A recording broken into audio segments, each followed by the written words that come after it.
วันนี้เรามาเบิ่งวิธีต่อกันขโมยเนาะกันขโมยรถจักรนะเพื่อบ่ให้คนอื่นมาเตะต้องไว้คนอื่นจับมาบ่ายรถเฮาว่ามันมี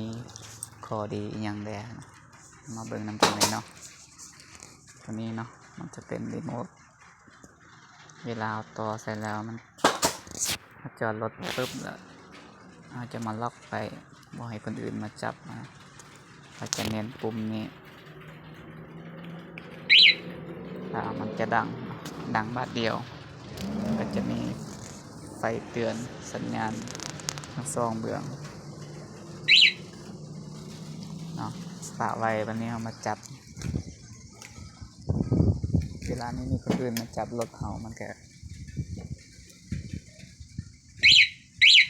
เวลานี้มันจะดัง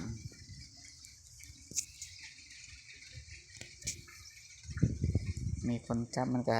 แหงดังขึ้น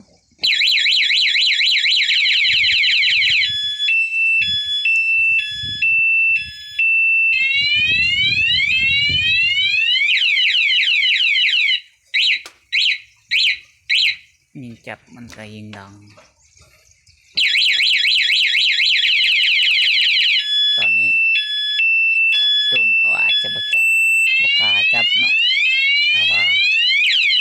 บ่แม่นวิชาเฉพาะของมันมันก็จะมีอีกปุ่มนี้มันจะเป็นปุ่มแกนล็อก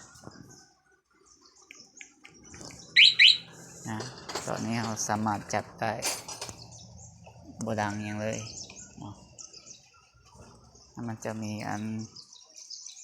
สตาร์ทได้เนาะสตาร์ทได้ทางรีโมท